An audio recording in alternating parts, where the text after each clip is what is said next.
either from the spiral stairs, either to come in from Shaiko, as you see from the Visa side, or of course from Rinchiro straight up right after. That drone buried in the site, and also the sort of choice and play of the operators, they're expecting something to be built around gunfires as it already has. Obviously, without the sort of play behind the Echo, which is quite common here, or the Maestro, things are sort of more like this. They're not static, they're very energetic. There's a lot of explosions all over the board, and obviously Cowana on the top is able to try and take one. The flashes come through, and Kendrew so might not truly know, but he does now. Sprays on the first, cannot quite connect to Shaiko on the second. Rafal is quick to try and pick it back up. Takes a lot of lung full of smoke, puts himself exceptionally low, but with Cowana creeping over the top, lost the firefight against the Lems, and Arkic with the canister takes care of the planter though. 15 seconds, they've got one body for the cover. The spray cannot quite connect, but look at the health of Shaiko. He takes a little bit more there, I'm assuming at the very end of the final canister, but he knows he's got to try and stick it. They're concerned as to where it is. There's one body watching, drops it, but Shaiko just gets the post plant, and Arkic could go for the hero play here, has 40 seconds, but also has Shaiko. There's a drone just on the bottom of the right of the room, which he might not know about, but he's going to take a twirl and head somewhere else, pick up sticks, and try and get a bit of wind. Gets right through on Shaiko! Gets the drop and the down. He needs clarification on this, though. With only 20 seconds left, he hits the door, doesn't see Shaiko hit the floor. He's going to look right and doesn't go for the connect and the kill. A Narkic. Take a moment. Take a breather, take a defuse, take a first round, take a bow. So you need to make sure that you disturb them. You cannot let them play their game, and Sloth picking up the kill into Willems is definitely a great way to start. That's the sledge gone. No vertical will be made by him. Of course, the buck is still there in Rafal, so they have the redundancy available to them. But Sloth still alive on the top floor. Will be going for the gunfight on the buck. That's a trade, and that is going to be the second part of the verticality gone. Trade on the top and one more body on the bottom, right as they tried to swing round onto yellow stairs. Leaves just Rinchiro and Bree. Bit of a conversation. It's a 4 versus 1, and there's still another canister that can be popped off in this moment in time. They're well aware of where the body is. The flash comes round, but so does the spray. A C4 too. You can see all of Cowana is sort of stepping up. They don't want to give them that moment to think, that moment to sort of talk and get things sorted. Cowana is the first that falls that way. Didn't see the body on the left. Kendrew gets one more and then sprints out the building. To go for the denial, thus the roaming mirror will be on. An Arkic as well, but loses his life. Had a nitro cell still available. It's a 5v2 situation now, and Grizzly knows that he needs to have a very big impact here as the Lambs is about to sneak around the corner and potentially clear the man on the site and leave it all up in the roaming mirror's hands. 1v5 is going to be very, very unlikely for him to clutch, and Lambs for now just holds off, but as soon as this kill will come in, he's going to swing, or at least try to make sure that they can quickly respond onto the player that's down there. Well, there's a Lems who came back around in that connecting corridor, doesn't know that there's a body on the other side of the office. Now you do. Playday is able to lock in, get BDS their first round, and scratching the edge of Shaiko, who realizes we need to go now. Clear this problem. We need to get rid of him, and Sloth is still staying there. Has Grizzly for support there on the swing. The yellow pings are coming out, and the long desk is such a terrifying firefight because there's no real coverage. It's the quick swing there as they go for the stick on the plant inside. Cowana was dropped, and it's another trade. They're going for a bit of a vertical retake, and that forces Playday into a new position, trying to find the plant elsewhere, but the pings are there, and there goes the diffuser. The man is down. Unfortunately, Lems has DC'd as well. A single second for the 2 remaining players. They pick it up. They go for the stick. There's the spot. There's Cowana. As long as Lems just keeps hammering, they'll think it's clear inside the bathroom, and maybe he will be trying to attempt to challenge the hatch and lose his life as a result as he's moving out now. That's going to be the kill. Catches him off guard, and now as the flank is coming in from the lobby, also from Z, he needs to run quickly. He needs to drop the hatch or stay and dig himself in deeper.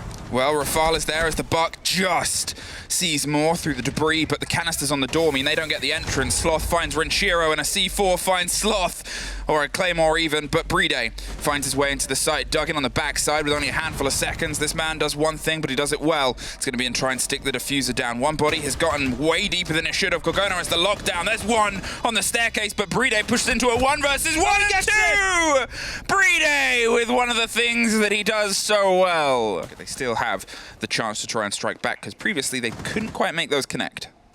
Quickly checking with the Gemini if the site is clear and what more, and Shaiko now deciding to move down as a lot of damage will be dealt to. Rinchiro will eventually go down as well. There goes Shaiko 2 and 4. Cowana have the lead here. They need to drop the hatch, and Playday is the first one to do so. Tries with the bearing 9, misses most shots, is going to get flanked. The Nitro comes in but gets shot out. Somehow they survive this one. Playday is out of bullets, and that is going to be Cowana with the double kill to come in.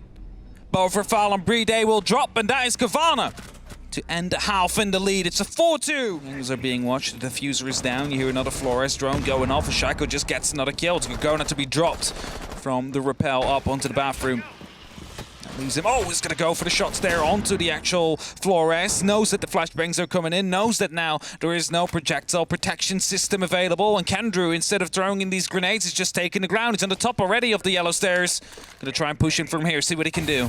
There is a Maestro cam just in this bathroom as well, which, there he goes, smashed the window, but Shaiko is well aware and very protective of Payday's bubbles. So instead, they find themselves just Grizzly on the window. They entirely focus themselves onto their attempt at getting the top rounds together. Yeah, definitely. So you can see it here. It's a timeout that we are having from Cowana. They're taking the time to head left. It's a 1v5. There's no way you're going to be able to win that one, and something went horribly wrong. Terrifying force to go up against, as we see from the start here. All the dedication that's going behind and pressuring him out as there an explosion comes from underneath the C4. Oh, went fishing and caught Sloth. The second claw, Grizzly doubled down. Renshiro pulls away. Has to go for a little bit more space, but Renshiro, hey, there's that C4 I talked about before, and there it is. It was laid in wait, and it kind of has done that thing that unfortunately yet again has scarpered Cowana.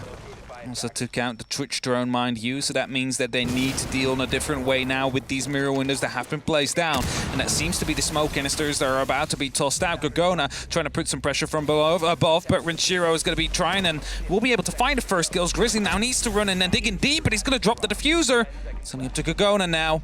There's 8 seconds left. There's no way he's going to be able to win this round. It's BDS that will draw it back up to 4-4 after a flawless round. Will be here and will be on their board for them.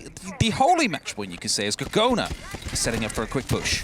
This is it. This is the pace I said they can sometimes operate with. Grizzly gets the opener as Alems tries to swing his way on the door. Rafal shuts the door of the bathroom, and an Arctic just goes for the stick. Alems with the C4 underneath, but they catch it from above just before finally get the lockdown and the control there. Shaiko has suffered a huge amount, but now with 2 minutes still on the board, Kendra is going to try and find his way in from the opposite side, stopped by a Banshee that screamed a song that was so unfortunately loud. Sloth is going to go underneath. They're going to see if they can try and pull apart the body that's currently lying down in pipes. They don't know, though. And Alems gets an easy punishment there, leaving just Kendrew alone.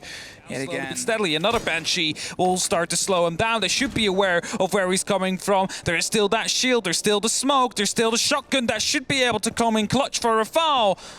And as Kendrew's moving in inside of the piano, he has no clue. He has a clue, actually. He's going to try and go for the swing, but he's going to be literally in between 2 players here. Doesn't manage to land the first, gets stuck into a Banshee, and Rafal gets the final pump. Droney makes sure he has the control, and Rafal is going to have to long arm and pop the smoke to make sure that they have some time to reposition themselves. They need this support to come through for Renshiro to strike from underneath. They need to have that utility be able to pop off. Another canister is probably not far away here from Rafal, who's waiting for the swing around the corner, sees the body, but doesn't go for the shot and suffers for it later. Playday at least is able to take care of Sloth, and that's going to free up that C4 to come in from underneath, and Cowana are going to be well aware of that, so they go to a slightly alternate plant position here. Stuck in on the corner, but it's an impact from underneath. The C4 gets thrown too, and it catches. Renshiro waited for a while, but Anarchic is instead the one that sticks it, and Cowana has the cover. The 2 versus 2, buried backwards behind the shield on the long desk, but loses the first fight against Playday, who opens up with an Alder. Anarchic was able to open this game with a clutch that drove them in the reverse sort of position here. Now still has to get through 2 more players, Playday and Renshiro. They have about 30 seconds. They're reformulating and repopulating themselves here across the long desk. They trade it out. That's what they wanted, and that is BDS pushing themselves to map where they need to go. And we've also talked about Cowana sometimes not quite getting the check on these sort of plays and then being unfortunately sort of dismantled by it. Playday, he's playing with his time perfectly here as he creeps down the yellow stairs. He trusts the guns of Renshiro and Rafal to offer that back line as they go for the stick. There's the drop on Sloth. There's a quick reaction from Cowana to offer some support here to Anarchic, who needs to try and stick this. The canister pops off.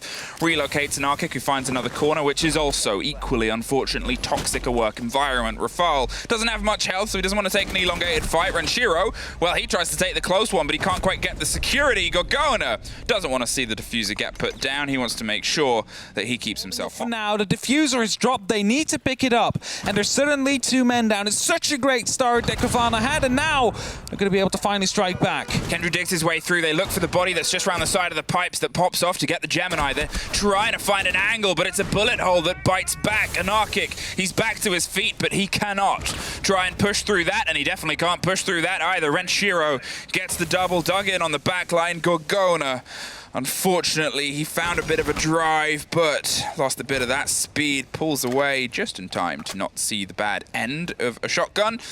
But with a minute on the board, what started as the potential promise of Cowana trying to push our way into OT might end here on a bullet hole spray, and it does. Renshiro with a cheeky angle sends the team over the end. A bit of celebration to make sure that they stay up and pace with the top 4, and a bit of commiseration to a Cowana team that did better than, well, at least the audience and Des suspected, but couldn't quite do enough.